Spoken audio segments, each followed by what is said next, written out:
Hear from Congress today? Oh, you are undermining institutions. You have no respect to the Constitution. You that, you this. Look at this one statement, sir. And during emergency, passing the 42nd Amendment, the attitude of Gamand, the Gamandiya Gadbadhan, even today, but then they spoke that, passing the 42nd Amendment.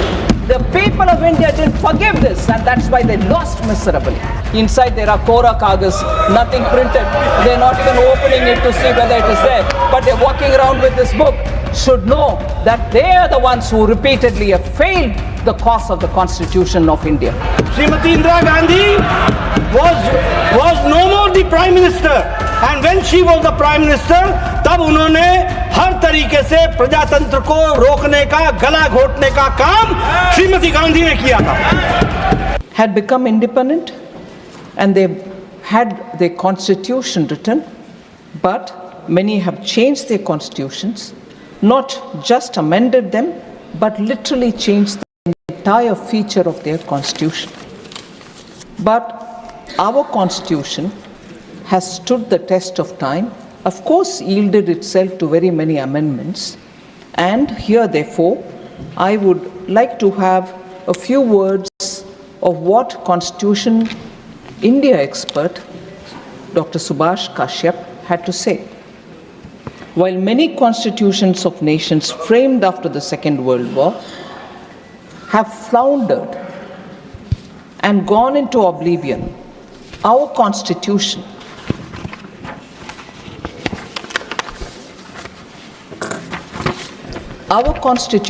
successfully faced many crises and survived. This itself is evidence of its resilience, dynamism, and growth potential. Now, India's experience has shown that our constitution remains robust, yielding to several amendments, as I said, which were the need of the hour. And Dr. B.R. Ambedkar, the chairman of the drafting committee, had said, and I quote, "I feel, however good a constitution may be, it is sure to turn out bad because those who are called to work it happen to be a bad lot. However bad a constitution may be, it may turn out to be good if those who are called to work it happen to be a good lot." Unquote. These are words of Dr. B.R. Ambedkar, sir. And in this background, therefore, with those words right afresh in our mind, I'd like to discuss about how in the last 7 decades, the living document that our Constitution is, has faced very many amendments. And while looking at those amendments, I'd like to have a touchstone of 4 different elements. One, has the social intent behind any amendment been genuine? And therefore the outcome has been genuine? That's one test I would like to place any amendment on the testing board. Second, I'd like to see if the economic intent and the economic outcome of any constitutional amendment has actually been bona fide and has the outcome helped the society at large. Third, I'd like to test it on the ground of process adopted for it, for the amendment itself. And fourth, the constitutional spirit behind such an amendment. Now, if an amendment can go through these kind of tests, we'll be able to see why India's constitution, going by the words of Dr. Ambedkar, if you had good people who are called to work on it, give good outcomes. If you have, I'm using Ambedkar's words, bad people who are brought to work on it happen to give such outcomes which are discussed. So if I move to talking about those amendments which have gone through these 4 tests, we'll be able to see how the intent and the outcome are justifiable and people in the history books do write about them. Sequentially, because it is the first ever amendment, I'd like to take about the first Constitutional Amendment Act of 1951. So it's been said, and Honorable Prime Minister, while talking in the Lok Sabha, also referred to the fact that there was an interim government in place between 1947, August 15th. The interim government was there before that as well.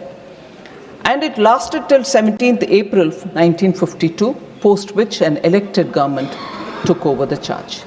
But during 1951, when the amendment for the first Constitutional Amendment Act was passed, it was an interim government and not elected Government of India post 1947. Now, this was enacted, therefore, within a year of the commencement of the Constitution. It's worth remembering.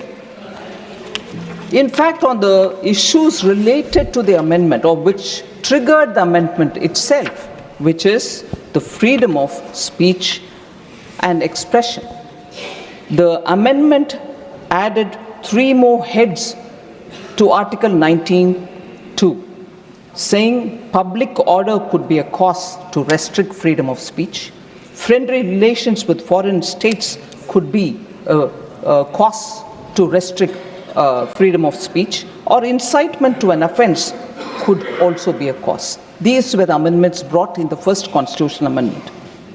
So the Supreme Court of India, even in 1950, 1 year before this amendment, had passed 2 landmark judgments that paved the way for freedom of press under Article 19(1)(a).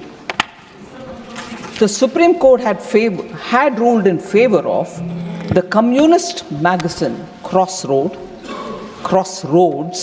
and the RSS's organizational magazine Organizer.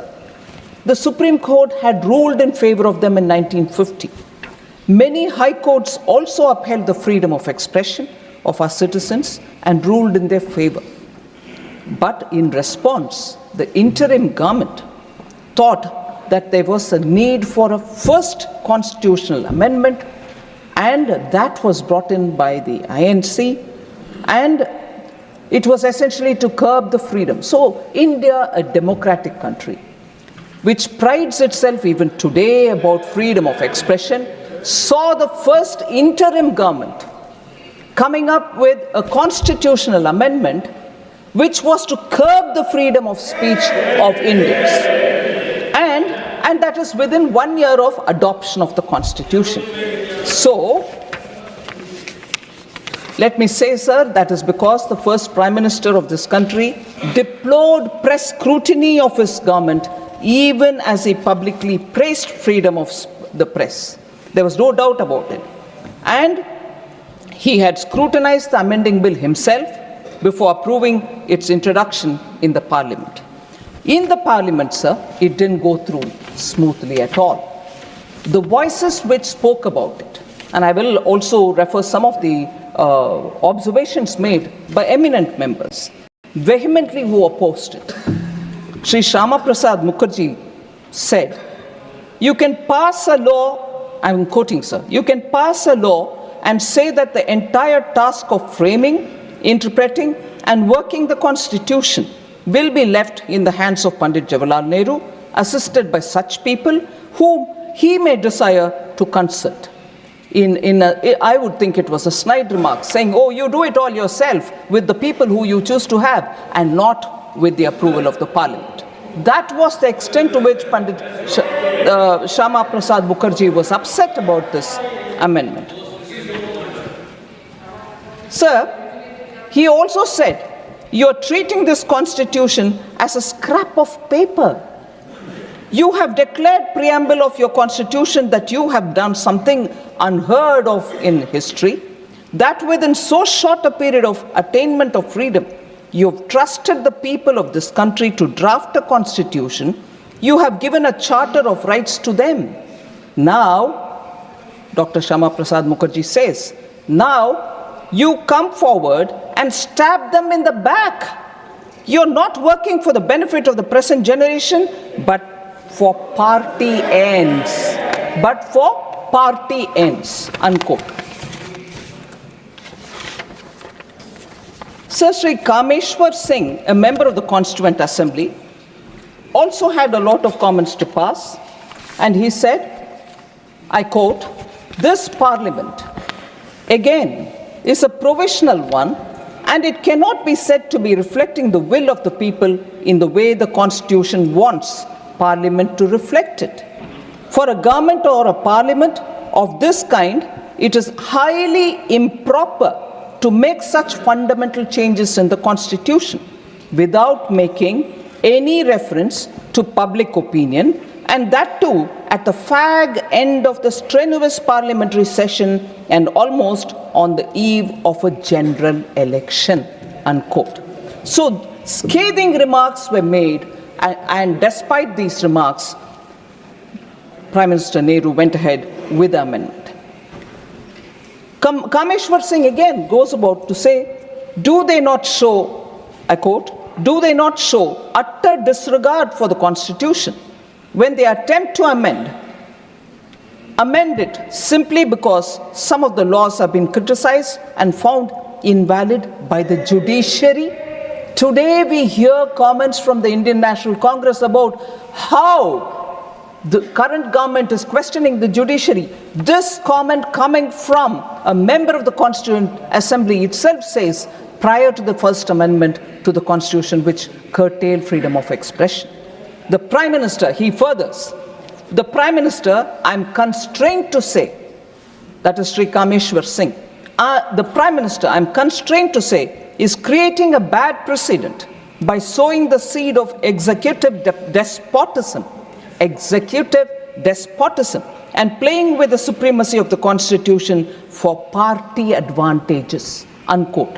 So there was no doubt this amendment was more raised for the sake of the party or the Prime Minister and the government's image, rather than assuring what the Constituent Assembly had suggested as the Constitution which was going to be adopted. An amendment bill was passed, the Press Objectionable Matter Act, on 23rd October 1951.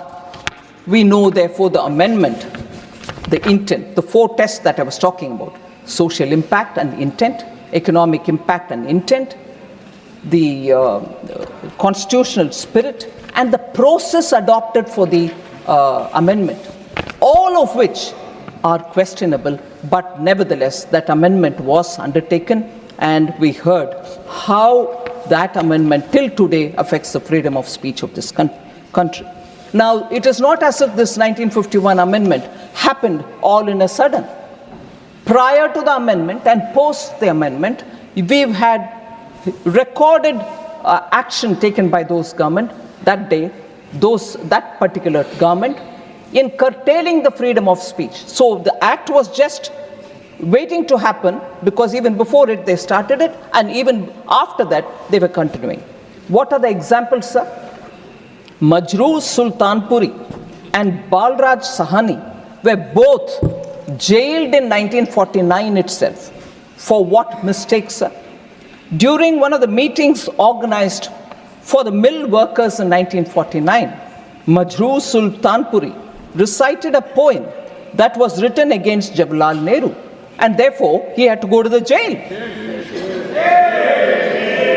Sir, he refused to render an apology for the same and was jailed therefore in 1949 along with Balraj Sahni, eminent actor of those days. So that is the level of tolerance, and today we hold our constitution in our hand, go about it and say freedom of speech. There is sense of fear in the country. Majrooh Sultanpuri didn't feel it, Balraj Sahni didn't feel it, but the history repeats when it comes to the Congress party. Sir, Congress's record of curtailing freedom of speech didn't confine it with these two people. Nehru, a political biography which was written by Michael Edwards, in 1975 was banned.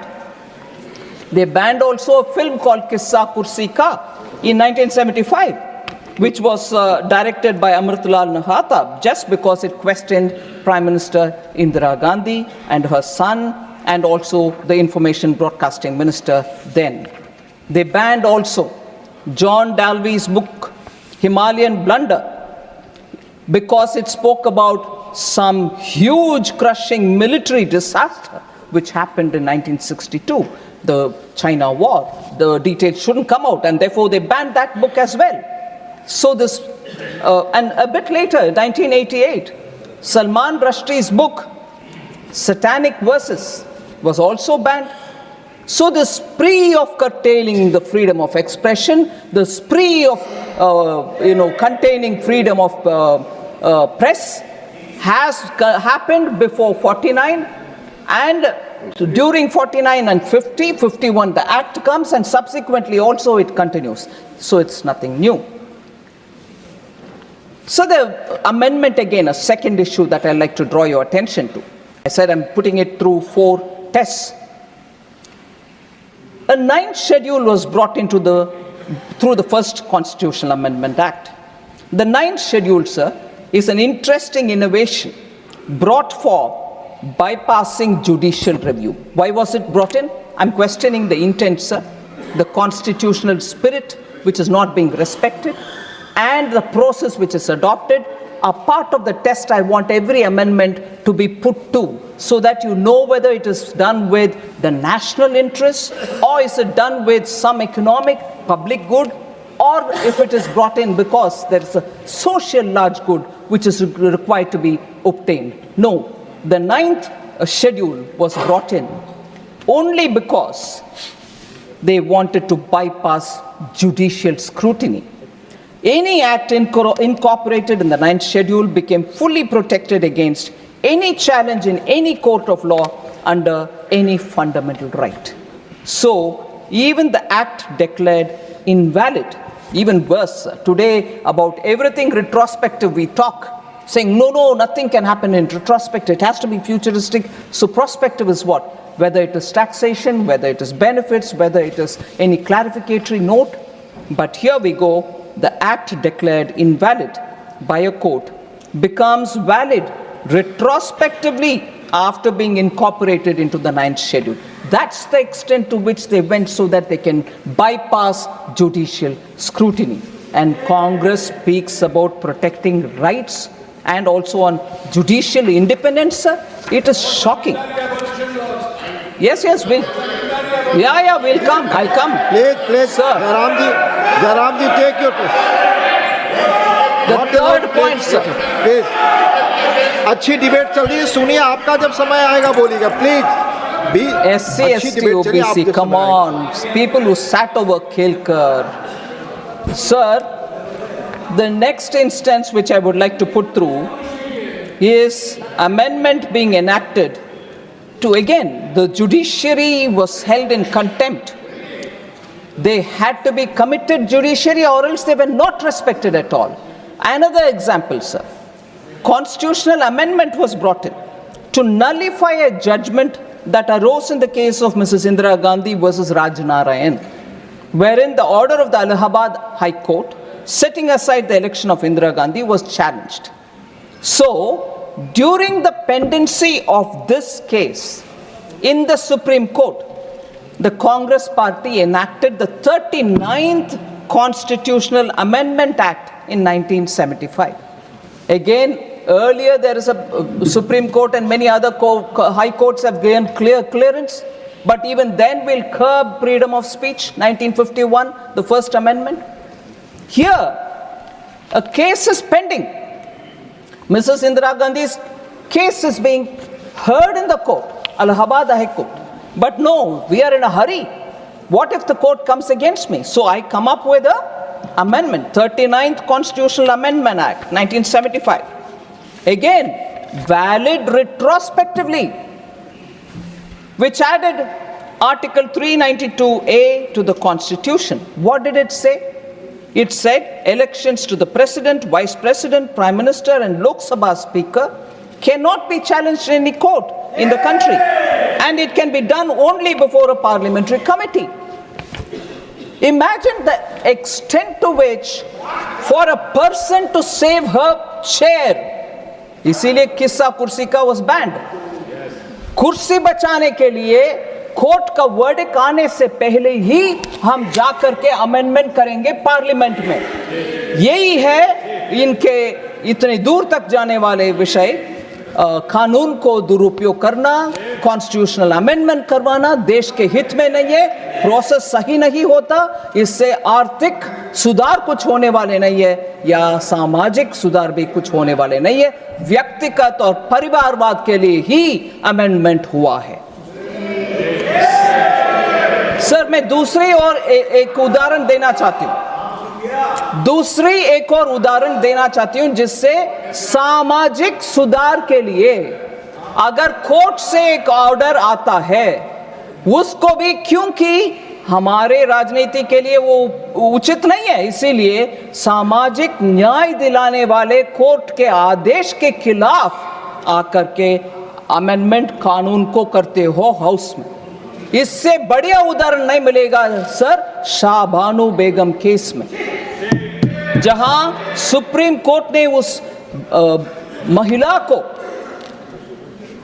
न्याय दिलाने के लिए, alimony देने के लिए, diverse के बाद जो पैसा मिलना चाहिए वो दिलाने के लिए कोर्ट से जो आदेश आया, the Congress party passed the Muslim women protection of rights on diverse Act 1986, which denied, it's very important, it denied Muslim women their right to alimony, सामाजिक न्याय, महिला के लिए न्याय मिलना नहीं चाहिए, चाहे वो कोर्ट में से आता है या कुछ और जगह से आता है, हम कानून से उनको नकार देंगे।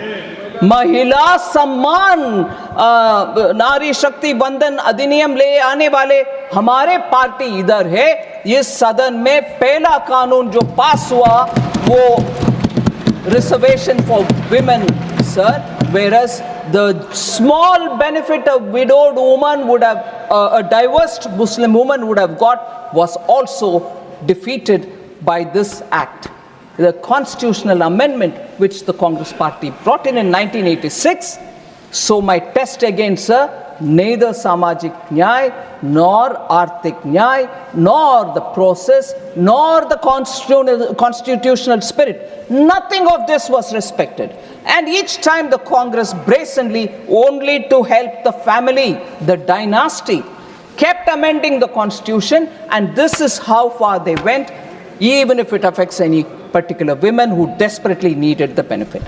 Sir, I'll come again to one more, the emergency, where that one important touchstone, the process, was completely violated. On 18th December 1976, the then President gave his assent to the Constitution 42nd Amendment Act. During the emergency, when the term of the Lok Sabha was extended without proper justification, they invoked the law to say Parliament has to be in session for 5 years, but we needed to have one extra year, so the act was extended. The Lok Sabha term was extended. And in that extended term, when the entire opposition was put to jail, there was nobody there, and entire opposition was in the jail, then comes constitutional amendment, sir. The process, the touchstone that we need to have, is the process valid? That was a total invalidated process, and therefore I would think this is a blatant abuse which the country majorly agreed on. Sir, only 5 members opposed the bill in the Lok Sabha. There was none in the opposition in the Rajya Sabha to oppose it. Imagine, constitutional amendment being passed, entire opposition in the jail. In the Lok Sabha, only 5 people are there to oppose it, even some coming from their own party. And in the Rajya Sabha, no opposition. But constitutional amendment changing the preamble itself happens. The alteration of the preamble to include socialist and secular highlights the disrespect and disregard the Congress has for constitutional processes, principles and institutions. Sir, the amendments were not about strengthening democracy, sir, but protecting those in power, again, the process is used for strengthening the family. Sir, Baba Saheb Ambedkar had argued, and I quote, talking about whether the word secularism, talking about whether the word socialism should be included in the constitution. Baba Saheb Ambedkar argued, I quote, I do not see therefore why the constitution should tie down the people to live in a particular form and not leave it to the people themselves to decide it for themselves, unquote. And therefore, in the original constitution, the word socialism was not there, as much as the word secularism. So 21 MPs, all opposition, belonging to all opposition parties, were held in jail. Manya Advani ji, Manya Atal ji were all in jail under Preventive Detention Law, Maintenance of Internal Security Act 1971, the infamous MISA. And I know of political leaders who have chosen to have their children named after MISA to remember those black days. And now they wouldn't even mind having alliance with them. Sir, all these together turned the constitution into a qualitatively different text from what it was originally as adopted in November 26. So I'll just like to come here for one observation. Opposition member, respected Jairam Rameshji, refers to the work of Granville Austin with a left-handed compliment saying, we read it, but does anyone in the ruling party read it, sir? And he says, masterly book. Yes, masterly book. He tells the full story of the amendment carried out till 1980.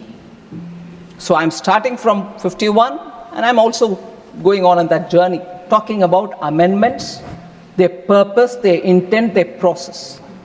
Now, since Jairam Ramesh has mentioned it, and there is some Granville Austin's line that I like to quote back to him.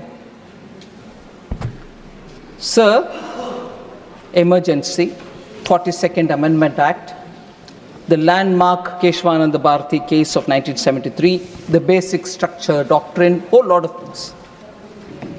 In the words of that masterly Granville Austin, I quote, sir, the important constitutional development of the emergency, other than its very imposition, was the enactment of the 42nd Amendment. Austin says this. And he further says, coming in November 1976, the amendment demonstrates the progression of the Prime Minister, referring to Mrs. Indira Gandhi. I really quote again. Coming in November 76, the amendment demonstrates the progression of the Prime Minister and her government from having near absolute power without a coherent program, other than the protection of her prime ministry to power expressed through fundamental constitutional change. So, unquote. Exactly the point that I'm putting forth about emergency, the way in which 42nd Amendment passed through, how opposition leaders were all in the jail, not one person to oppose in the Rajya Sabha, in the Lok Sabha, just 5 of them speaking against it. When Granville Austin has said this, poor Jairam Ramesh did not mind quoting something else from Austin, but ignored this. Point proves. So this selective. Please आप बैठ जाएं। माननीय शक्ति सिंह जी, आप जगह लें please.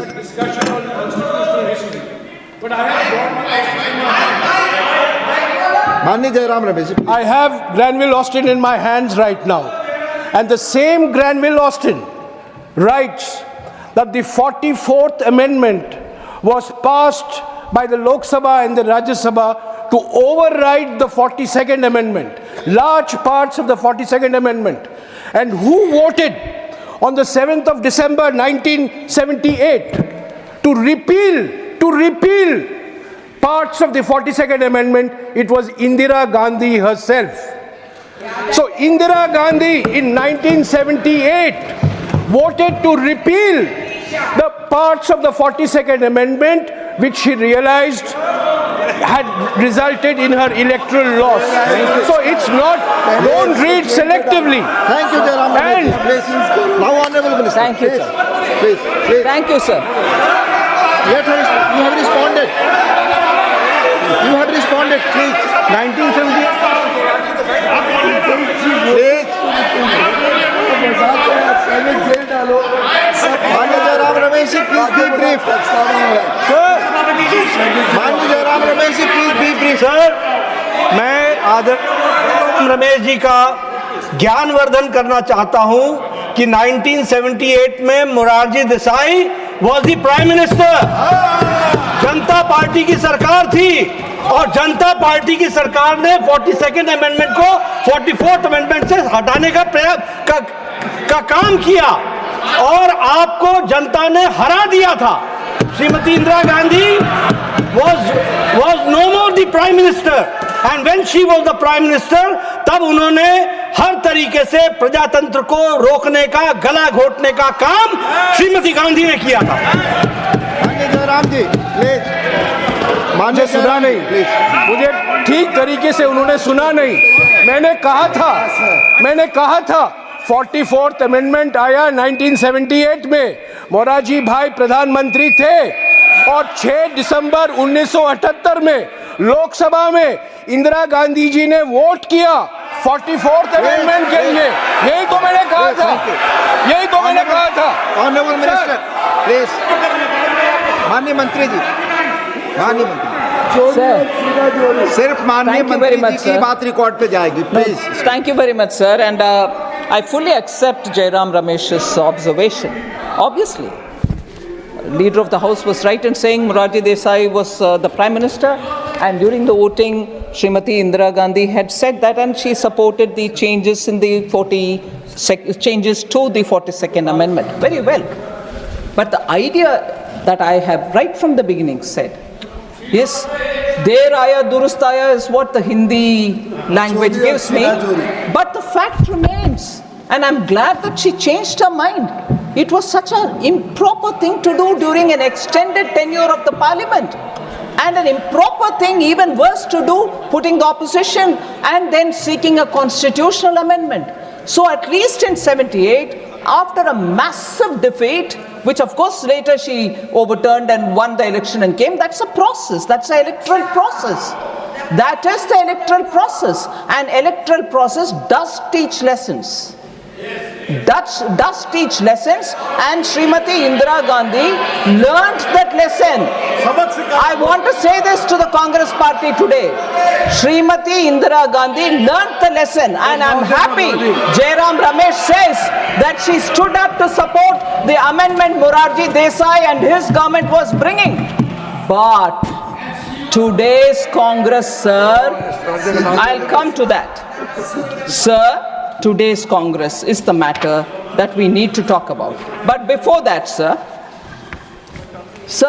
the eminent person who became speaker later on, Shri Mavlankarji, also said some things. These are words which we need to have a recall, because it's important for all of us sitting in this august house to know what the opinions were, and then take the next 75, next 200, next 500 years forward of this constitution. Mavlankar says, sir, and I quote, "This particular bill brings an almost qualitative change in our constitution structure. The tragedy of the situation is that by this amendment bill, the citizens, the courts of law, the states, the president, and indeed even this House of Parliament are all sought to be denigrated, and only the union executive is sought to be made to thrive, grab, and aggrandize." Unquote. So if that one amendment has brought in such thinking individual to say such harsh words, it needs retrospection. We should never repeat such great follies in which we took the Constitution for granted. People rejected such people, and lessons have to be learned. So, sir, I'd like to again say, when I soon would want to speak about what's the attitude of Congress today, I'd like to come to one line of an eminent person which was said during that 42nd Amendment debate. He was no less than later on Chief Minister, or prior to that also, and a minister. But as a Congress MP, Sri C.M. Stephen, an eminent congressman.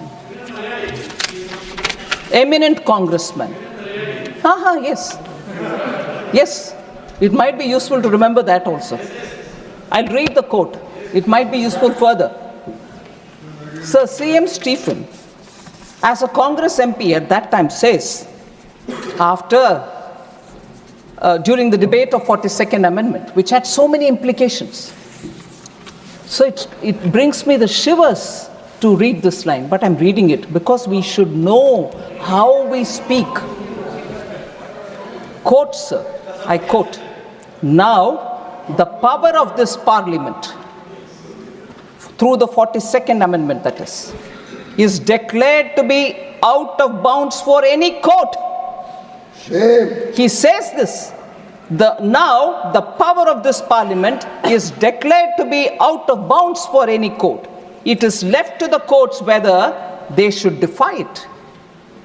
He continues, "I do not know whether they will have the temerity to do that. But if they do, that will be a bad day for the judiciary.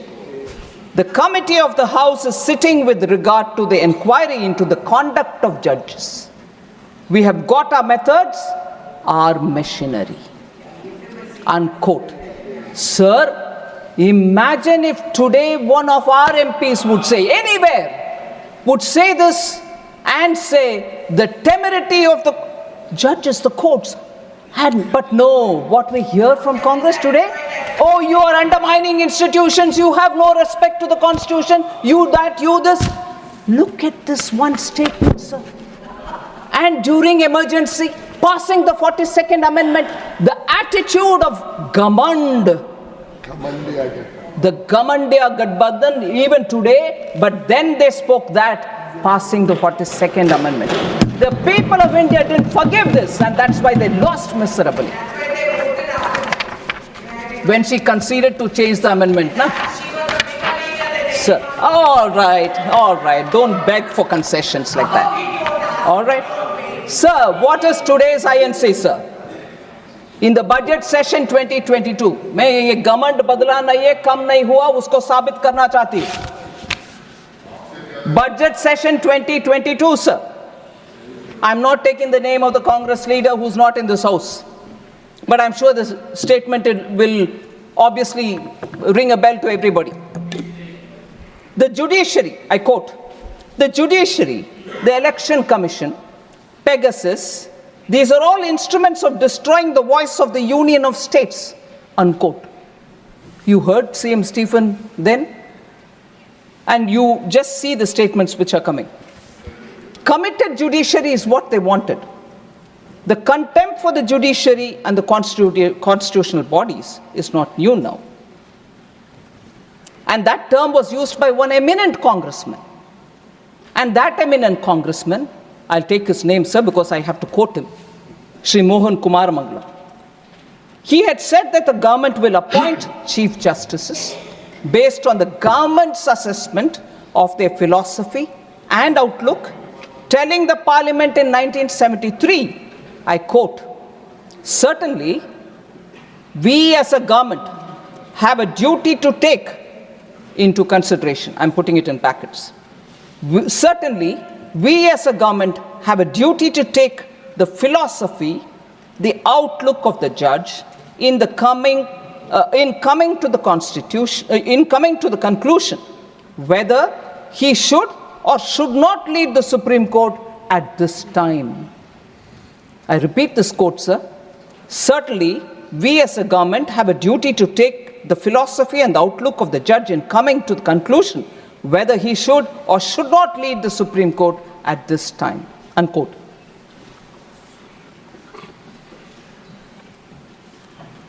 after that judgment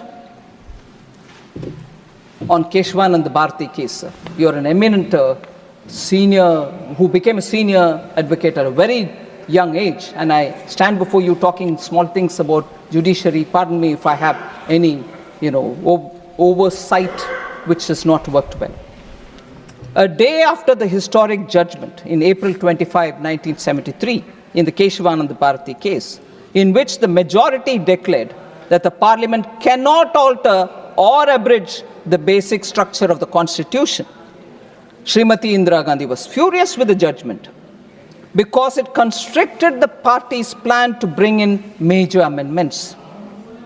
So the three judges, this is what I want to highlight, committed judiciary. If they are not there, we'll do what we want.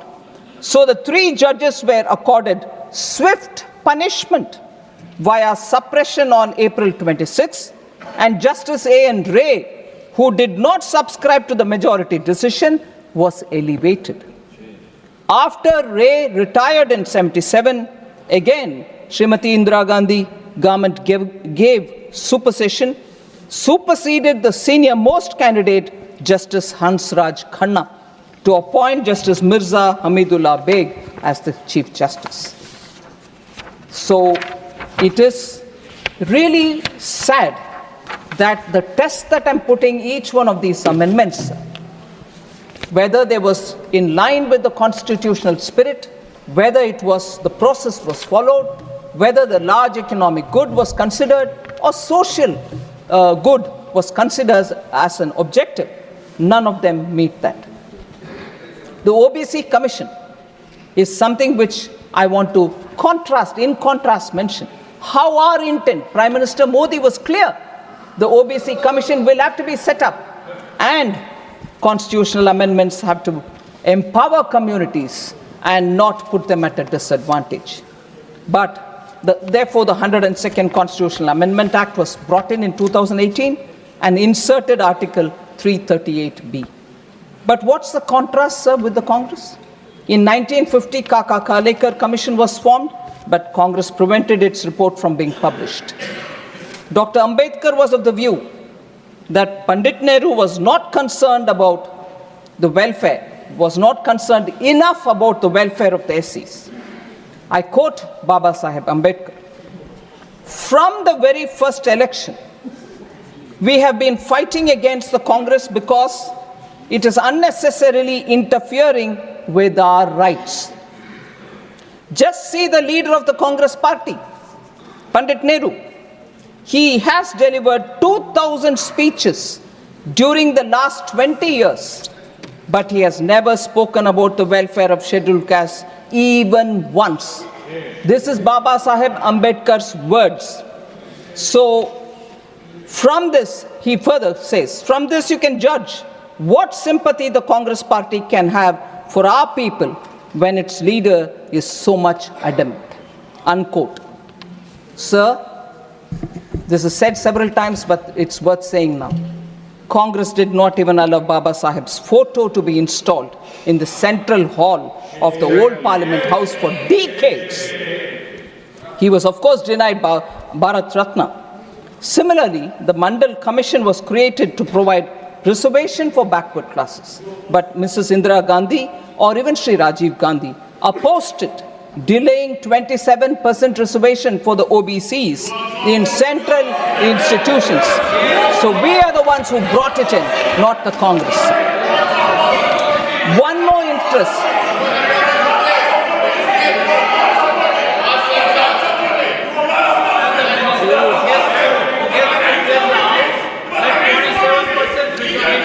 One more instance of how the GST, which was again a constitutional amendment which has to be brought in.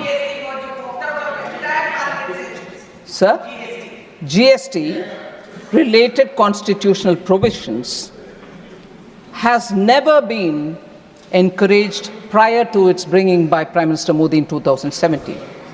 Sir, this started very quickly to trace the timeline, sir. Shri Atal Bihari Vajpayee was the first to suggest during the NDA rule in 2000 to get going with the GST. However, the sincere efforts that he made could not realize or could not see the light of the day. And the 10 years after his tenure, led by the UPA, did not much do to get it on board. Sir, within 2 years after the introduction in the Parliament of the GST-related 101st Constitutional Amendment Act was passed and ratified by more than 50 states with effect from 8th September 2016. Just the data will tell you, sir, where the Congress party was. Despite being a coalition comprising of 26 parties, the UPA could not manage to get this GST. Even Congress-ruled states were opposed for the GST to be brought in. 2012. I'll say that as well. I'll say that as well. That will also be said. 3 BJP-ruled states. 3 BJP-ruled states also opposed. I don't hide facts. 3 BJP-ruled states also opposed, including Gujarat. I'm saying that. Sir,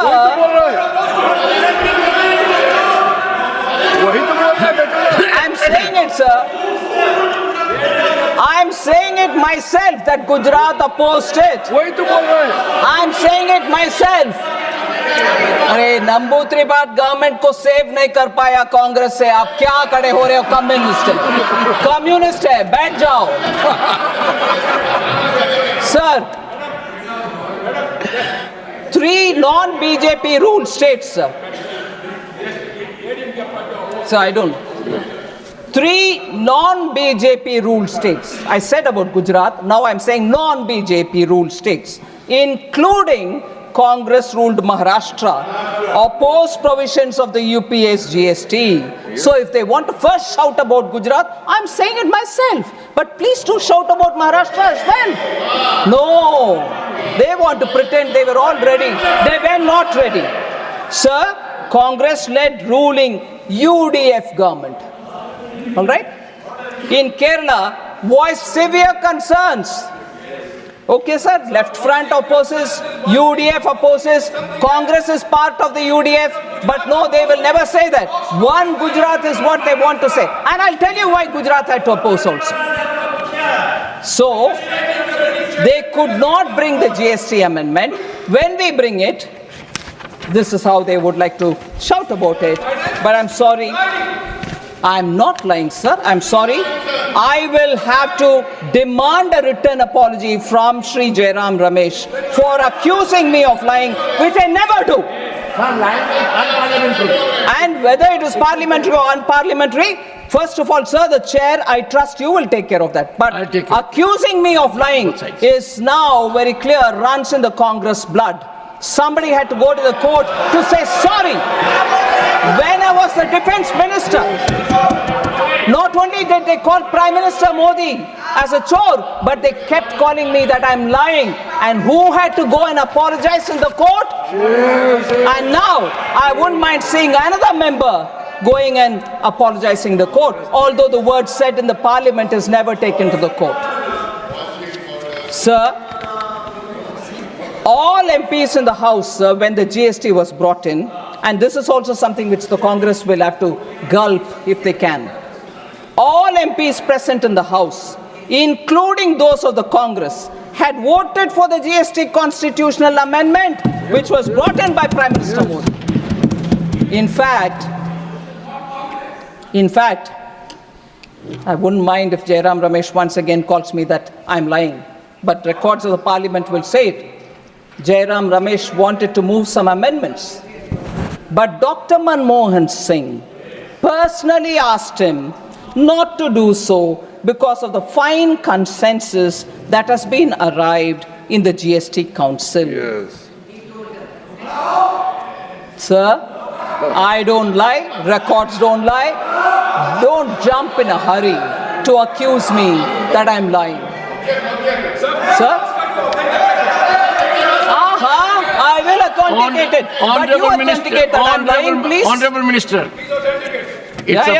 Honorable Minister, it's a fair comment by Jairam Ramesh, you need to authenticate it. Yes, yes. And during the course of the day, when I watched the Lok Sabha debates, I frequently came across, please authenticate.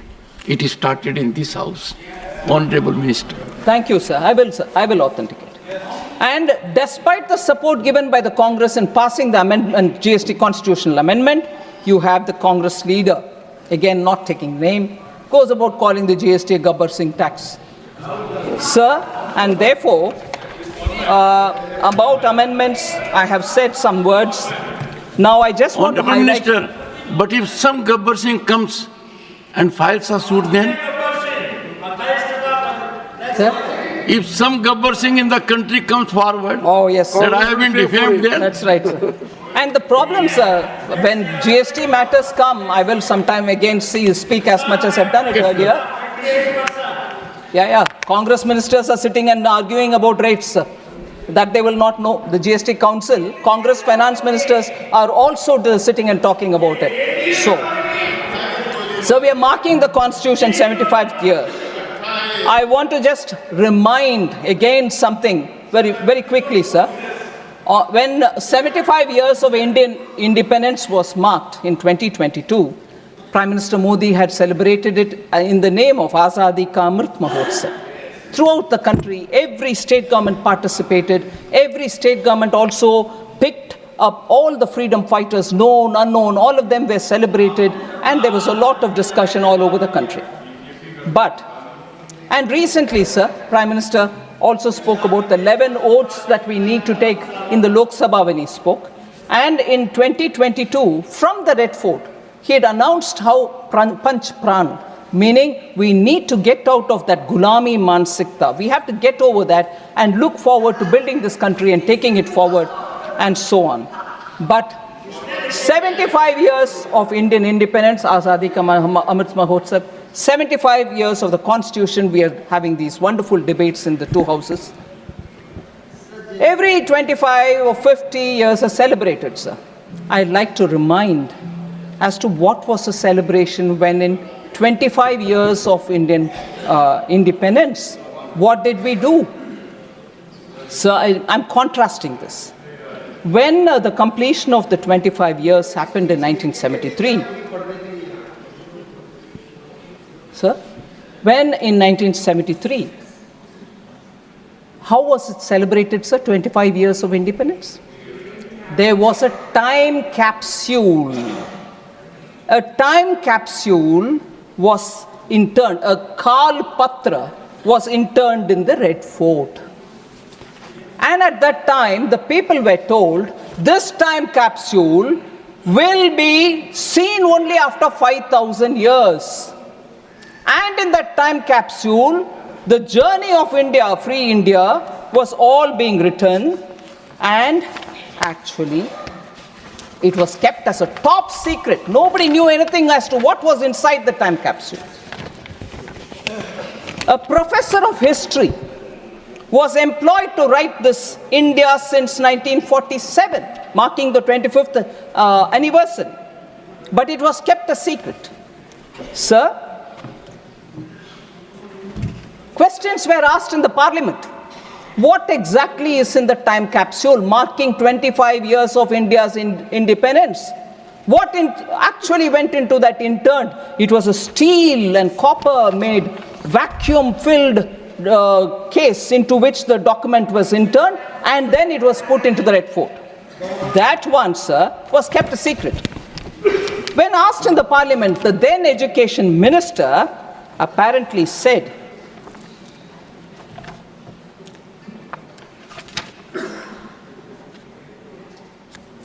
and I'm reading from the book published by an eminent parliamentarian, Ira Sejian.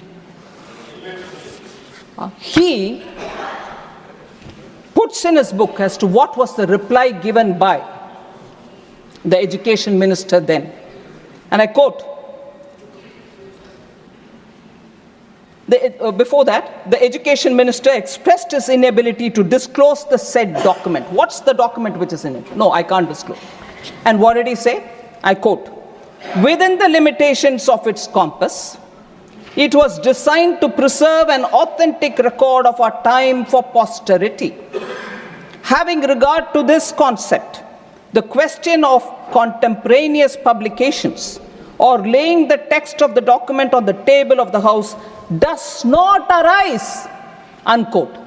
The Education Minister, while he put the time capsule to be preserved for 5,000 years, does not allow the Parliament to know what was inside it. That is 1973, 2 years before the emergency was brought. This kind of an operation in stealth happened, marking 25 years of India's independence, and the Parliament should not be informed. That was the line the Education Minister gives. Even worse, sir, I just want to highlight what was said about Sri Atal Bihari Vajpayee in that capsule content. I'd like to say, and I quote from the book, sir, the BJP of Atal Bihari Vajpayee is described as, says the author, and I quote, Jan Sangh People's Party is a militant orthodox Hindu party opposing the concept of secular state, unquote. This is what is being said about Atal Bihari Vajpayee in the capsule, about which they don't say in the House. They didn't say it in the House. Even worse, sir, if that is the record for first 25 years of independent India, which has to be preserved for 5,000 years, look at what has been said. C. Rajagopalachari, there was no reference. There was no reference to C. Rajagopalachari, the first Governor General of this country. To the President of India, Dr. Rajendra Prasad, had no mention in that content. Dr. Radhakrishnan, Zakir Hussain, and to the Prime Minister Lal Bahadur Shastri, who though short in physical stature, was tall in political stature, who went all the way to Tashkent as a pilgrim of peace to establish harmony in this part of the world. Don't you think this author, who's a parliamentarian, asks, don't you think that such names deserve to be inscribed in the historical document of our country during the period of the first quarter century of Indian independence, unquote. So that's the level of secrecy about even members of parliament, about eminent leaders of different political parties, and sly comments were all packed up in that. Later, it was all removed. So that is the nature of Congress party, sir. I want to highlight that fact. Sir, the names missed out is something which shocks the country, but that was the level to which the party went in the arrogance with which they were trying to rule. So the Constitution and the misuse is what I'm talking about here. Sir, one more thing, again, on the economic impact of such amendments which they bring in. It's a test for every one of us, whether it is one amendment today or another amendment tomorrow. Does it have an economic intent for the larger economic good, social intent, process, constitutional spirit? Let's see. Let's test each one of our acts, the amendments that we bring in, and then decide whether what we are doing is right. Sir, the Soviet model, which the Congress party copied under Prime Minister Nehru, continued with Indira Gandhi, was a model which did not do any good to this country, sir. C. Rajagopalachari, the socialism, that socialism was refashioned as Mahal Nobis model, the central command and control structure, the license quota, Raj, were all part of this. And in that, C. Rajagopalachari writes, sir, to the Prime Minister. He says, in an open letter, he says, Nehru came to Madras on Tuesday with all the paraphernalia of Prime Minister of India and attempted to, in a speech, talk about Rajagopalachari and his principles. But here, in Swarajya magazine, he publishes it in 1962, 2, February 17. And I quote from that article.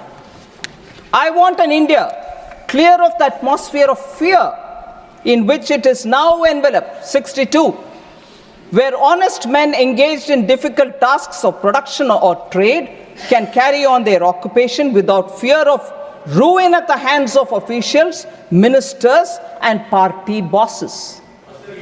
He says that, I want an India where talent and energy can find scope for play without having to cringe and obtain special individual permission from officials and ministers, and where their efforts will be judged by the open market of India. And so on. He goes on, sir. I want the corruption of this permit license Raj to go. He says that. So a member who was part of the Congress party himself writes to Pandit Nehru saying this cannot go on, your socialism is ruining this country, the license permit Raj could not continue because you are leading to corruption. Sir, periodically Congress questions, hey, BJP, RSS, Jansan, what was your role during the freedom movement? We all know it and we've said it, but I want to ask the Congress, what is your role in the Arctic, India's economic freedom? What is India's economic growth? What is your effort in building economic strength of India? No wonder when we in 21 in a budget, if that is not true, sir, why in 1980 onwards the Congress party itself wants to dump license quota Raj, 91 they want to reform and then take the claim for it saying we are the ones we reformed. You didn't have to reform if it was so good. It was damaging the Indian economy and socialism was therefore brought into the Constitution's preamble through the 42nd Act only to Amendment Act, only to prove that they are doing right thing. Although that was not needed at all because the directive principle of state policy has enough and more. And that is where I want to bring this one particular important observation, sir. The Nehru Development Model written by Arvind Panagaria. Latest book. This will tell you, sir, from an academic perspective also, how the socialism, the control Raj, the license quota Raj of the Congress's 50 years of rule ruined our economy. Though the country did come to terms with its mistake and changed course in 1991, by then it had lost 4 precious decades. Moreover, the history built over these decades continued to haunt its development efforts even after the change of course. For one thing, the base income remained low. Given that the opportunity to grow rapidly had been missed in early decades. Therefore, even an acceleration in growth to 7 to 8% range on a sustained basis could not deliver genuine prosperity for another few decades. Moreover, 4 decades of patronage of socialist ideas and policies came to hardwire Indian politicians, bureaucrats, intellectuals, and even business people in ways that made a swift march to a market economy politically challenging. That's the reality of the policy of the Congress party, which they themselves came, we've reformed the country. They baggaged the country in 50 years and later they wanted to claim that they are reforming and bringing prosperity to this country, which is not true. So therefore, sir, when Prime Minister Modi gives a call that Arctic, first of all, sir, with all this socialism, 42nd Amendment to changing the preamble, the much promised Garibi Hatao has not delivered by them. If it's not been delivered by them, what did that socialism do to us? So when Prime Minister Modi says, Vikasit Bharat 2047, we all should have to work together to make sure that that is done with all of our responsibilities intact and such changes to the Constitution which they brought, which has only brought in decay for the Indian economy. I will not get into the details. Another paper from 2009, sir. Cato Institute Center for Global Liberty and Prosperity. Yeah, we are discussing the constitution and the mistakes done by the Congress party, as a result of which the Indian economy is suffering, sir. Socialism kills. The human cost of delayed economic reform in India, sir. I'll authenticate this and give it to you to show how Congress party's attempts have only weakened the Indian economy. Sir, we changed that by clearly saying that the budget will now very clearly focus on the Indian economy, and as a result of which we will see a lot of economic growth. I'm not getting into the detail of the budget speech 2021, sir. Paragraph 86. Those interested can see the thing. Sir, I'll come to this point about the Constituent Assembly, financial inclusion, economic justice. That is why I argued first, saying this declaration in the preamble, bringing socialism, was not warranted at all. There's enough and more said in the directive principle of states policy. Directive principle of state policy is adequate for us to do all the social economic justice related activity. But no, the Congress party was doing it for their political agenda rather than for the larger good.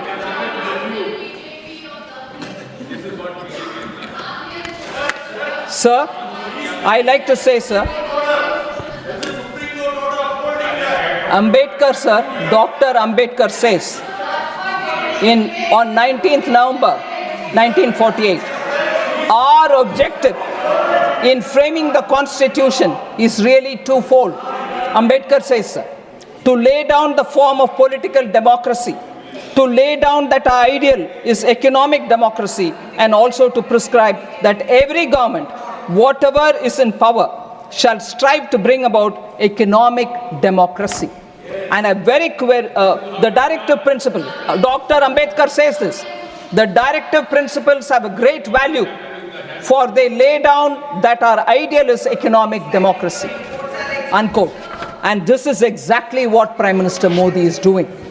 54 crore citizens who once had no means are now being given extraordinary connection to banking. The Jan Dhan Yojana, principles guiding our democracy, equity, justice and opportunity. 50 crore mudra loans, 50 crore mudra loan accounts have created the pathway for micro entrepreneurs, street vendors and so on. Sir, Article 38 of the directive principle says, the state shall strive to promote the welfare of the people by securing and protecting social order, by ensuring socio-economic political justice, and by minimizing inequalities in income, status, facilities, and opportunities. Article 39 also says very similar about adequate means of livelihood and ownership control. Article 46 about scheduled caste and scheduled tribes. So I just want to highlight how, because of the specific actions taken by our government, you find 1969, I go back, sir, for a minute. Mrs. Indira Gandhi on the bank nationalization said, the political situation in our country demands, quote, that banking facilities should be extended in an increasing measure to backward areas, to agriculture, to small-scale industry, and so on. And perhaps banking operations should be informed by a larger social purpose, unquote. But in spite of introducing socialism into the preamble, they did not achieve any of what Mrs. Indira Gandhi justified for bringing nationalization of the banks. They paid only lip service, sir. By 2011, census data reveals that less than 60% of Indian households had access to banking service. Bank accounts, sir, zero balance accounts, were only 10.3 crores. By contrast, sir, 54 crore Jan Dhan accounts have been opened since 2014. 56% of the accounts belong to women. Similarly, pensions, insurance, and so on, sir. PM Mudra, 50 crore sanctioned accounts, 68% are women. Stand Up India, 1 crore SC/ST women borrowers, 30,000 crore has been distributed, 2.5 lakh people, of whom 76% of women are benefiting. PM Swanidhi, sir, 50,000 rupees loan is given to 67 lakh street vendors, of whom 45% are women, 42% are OBCs, and so on. Sir, we repeatedly in Lok Sabha and here spoke about how former Prime Minister said, if I send 1 rupee down, only 15 paisa reaches. By bringing in technology and using DBT, Prime Minister Modi made sure that accounts will receive, the beneficiaries will receive their money directly into their account. 1 rupee means 1 rupee will reach them, and this has helped save 3.48 lakh crores of taxpayers' money. These are very important to say that directive principle of state policy, which has even more things for all of us to do, can bring in poverty alleviation, but not the Nara Garibi Hatao, which delivered nothing on poverty.